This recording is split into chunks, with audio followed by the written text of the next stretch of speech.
চলুন আজ আমরা একটু গভীরে যাই, ইতিহাসের এক অন্ধকার অধ্যায় অ্যাডলফ হিটলারের জীবনটা দেখি আর বোঝার চেষ্টা করি কিভাবে একজন প্রায় অপরিচিত মানুষ হয়ে উঠলেন ইতিহাসের অন্যতম কুখ্যাত এক চরিত্র। তো প্রশ্নটা হলো, এটা কিভাবে সম্ভব হলো? কিভাবে একজন ব্যর্থ শিল্পী, যার কোনো ক্ষমতাই ছিল না, তিনি হয়ে উঠলেন এমন একজন স্বৈরাশাসক যাকে পুরো বিশ্ব ভয় পেত? তার জীবনের কোন বাঁকগুলো তাকে এই পথে নিয়ে গেল? চলুন সেটাই খুঁজে বের করি। এই পুরো বিষয়টা বুঝতে আমরা তার জীবনকে ৬টা ভাগে ভাগ করে দেখব, তার শিল্পী হওয়ার স্বপ্ন থেকে শুরু করে একদম শেষ দিন পর্যন্ত, মানে বাংকারে তার পতন পর্যন্ত। আচ্ছা, তাহলে শুরু করা যাক একেবারে প্রথম থেকে। তার শিল্পী থেকে আন্দোলনকারী হয়ে ওঠার গল্প, যে সময়টা ছিল শুধু হতাশা, ব্যর্থতা আর একরাশ ক্ষোভে ভরা। দেখুন, তার স্বপ্ন আর বাস্তবের মধ্যে ফারাকটা ঠিক কতখানি ছিল। একদিকে তিনি স্বপ্ন দেখতেন একজন নামকরা শিল্পী হবেন, আর অন্যদিকে বাস্তবটা হলো আর্ট স্কুল থেকে তাকে বের করে দেওয়া হয়। ভাবতেন ভিয়েনার একজন বুদ্ধিজীবী হবেন, কিন্তু সত্যিটা হলো তিনি তখন একজন গৃহহীন ভবঘুরে। এই যে বিশাল ফারাক, এটাই তার মনে একটা গভীর ক্ষোভের জন্ম দিয়েছিল। আসলে তারই মানসিকতা তৈরির পেছনে ৩টে বড় কারণ ছিল। প্রথমত, খুবই হিংস্র এক বাবার কাছে বড় হওয়া আর একটা যাযাবর শৈশব। দ্বিতীয়ত, ভিয়েনার মতো একটা বহু সংস্কৃতির শহরে শিল্পী হিসেবে প্রত্যাখ্যাত হওয়া। আর সবশেষে প্রথম বিশ্বযুদ্ধে জার্মানির অপমানজনক আত্মসমর্পণ, যেটাকে তিনি দেখেছিলেন এক চরম বিশ্বাসঘাতকতা হিসেবে। এই সব কিছু মিলেই আসলে তৈরি হয়েছিল সেই মানুষটা।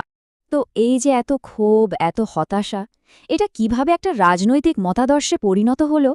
চলুন এবার সেই অধ্যায়টা দেখি, যেখানে তিনি একজন রাজনৈতিক গুপ্তচর থেকে হয়ে উঠলেন একটা দলের নেতা। তার মতাদর্শের একটা মূল ভিত্তি ছিল এই ধারণাটা, লেবেনসরাম। এর সহজ মানে হল বসবাসের স্থান। কিন্তু এটা শুধু জমি দখলের ব্যাপার ছিল না, এর পেছনের ভাবনাটা ছিল আরও ভয়ঙ্কর। পূর্ব ইউরোপ জয় করে একটা বিশাল জাতিগত সাম্রাজ্য তৈরি করা। আর তার এই জাতিগত বিদ্বেষ কতটা গভীর ছিল তা ১৯১৯ সালের এই কথাতেই স্পষ্ট। ভাবুন একবার, তার বিখ্যাত বই মাইন কাম্ফ লেখারও আগের কথা এটা।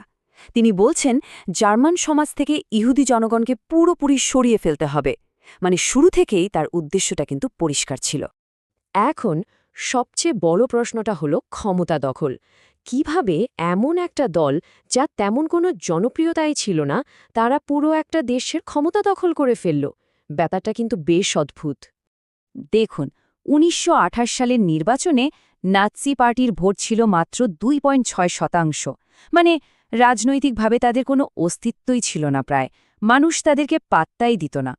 অথচ মাত্র ৪ বছরের মাথায় ১৯৩২ সালের নির্বাচনে কি হলো দেখুন, ৩৭% ভোট। ভাবা যায়?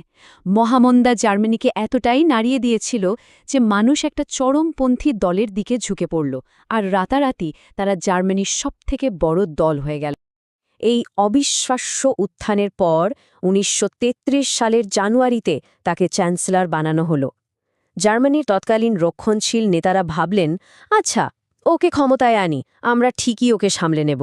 কিন্তু ইতিহাস সাক্ষী, এটা ছিল তাদের জীবনের সবথেকে বড় ভুল। ক্ষমতা হাতে পেতেই আসল রূপটা বেরিয়ে এলো। শুরু হলো রাইখের একত্রীকরণ, যার আসল মানে ছিল স্বাধীনতার দ্রুত বিলুপ্তি।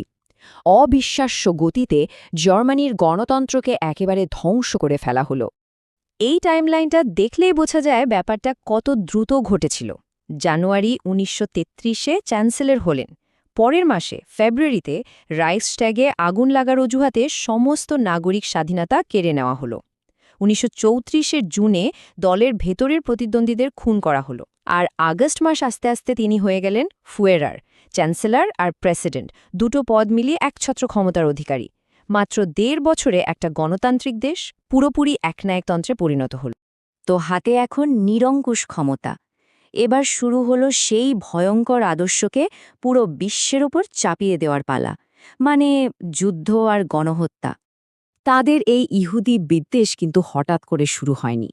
এটা ছিল একটা পরিকল্পিত, ধাপে ধাপে এগোনো রাষ্ট্রীয় সন্ত্রাস। দেখুন, ১৯৩৩-এ শুরু হলো ইহুদিদের ব্যবসা বয়কট দিয়ে, ১৯৩৫-এ এলো নিউরেমবার্গ আইন, যা দিয়ে তাদের নাগরিকত্ব কেড়ে নেওয়া হলো। ১৯৩৮-এ হলো ক্রিস্টালনাক্ট বা ভাঙা কাচের রাত, সারা দেশে সংগঠিত হামলা। আর সবশেষে ১৯৪১-এ এলো সেই ভয়ঙ্কর সিদ্ধান্ত, চূড়ান্ত সমাধান, মানে হলো পদ্ধতিগতভাবে কারখানার মতো করে গণহত্যা।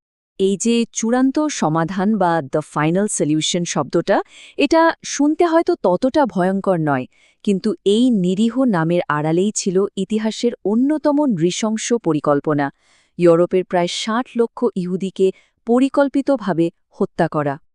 আর এই গণহত্যার শিকার শুধু ইহুদিরাই হননি। হ্যাঁ, তারা ছিলেন প্রধান লক্ষ্যবস্তু, প্রায় ৬০ লক্ষ। কিন্তু তাদের পাশাপাশি রোমা ও সিন্টি জনগোষ্ঠী এবং আরও অনেক সংখ্যালঘু গোষ্ঠীর লক্ষ লক্ষ মানুষকেও একইভাবে হত্যা করেছিল নাৎসিরা। কিন্তু ঘৃণা আর ধ্বংসের ওপর ভিত্তি করে তৈরি কোনো সাম্রাজ্যে বেশিদিন টেকে না।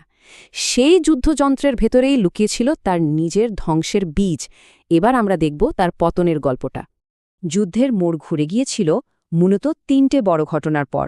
প্রথমত, ১৯৪১ সালের ভয়ঙ্কর শীতে মস্কোর দোরগোড়ায় গিয়ে জার্মান বাহিনী আটকে গেল। দ্বিতীয়ত, পার্ল হারবারে হামলার পর আমেরিকা মিত্রপক্ষে যোগ দিল, আর তাদের বিশাল শিল্পশক্তি যুদ্ধের চেহারাটাই পাল্টে দিল। আর তৃতীয় এবং সবচেয়ে গুরুত্বপূর্ণ হল স্ট্যালিনগ্রাদের যুদ্ধ। এখানে জার্মানদের পরাজয় ছিল চূড়ান্ত। শেষটা ঘনিয়ে এলো খুব দ্রুত। যখন সোভিয়েত সেনারা বার্লিনে তার বাংকার প্রায় ঘিরে ফেলেছে, তখন ১৯৪৫ সালে ৩০ এপ্রিল হিটলার আত্মহত্যা করেন। তার মৃত্যুর মাত্র কয়েকদিন পর ৮ই মে জার্মানি আত্মসমর্পণ করে। যে বিশ্বযুদ্ধ তিনি শুরু করেছিলেন, ইউরোপে তার অবসান ঘটল। কিন্তু কিসের বিনিময়ে? ফলাফল ছিল এক ধ্বংস হয়ে যাওয়া ইউরোপ আর ৪০ মিলিয়নেরও বেশি মানুষের মৃত্যু। সংখ্যাটা একবার ভাবুন। এই পুরো ঘটনাটা আমাদের একটা খুব অস্বস্তিকর প্রশ্নের সামনে দাঁড় করিয়ে দেয়। হিটলার কি শুধুই তার সময়ের একটা অনিবার্য পরিণতি ছিলেন, নাকি তিনি ছিলেন এক অদ্বিতীয় শয়তান, যিনি একাই ইতিহাসকে নিজের ইচ্ছে মতো বাঁকিয়ে দিয়েছিলেন? এই প্রশ্নটা আজও আমাদের তাড়া করে ফেলে।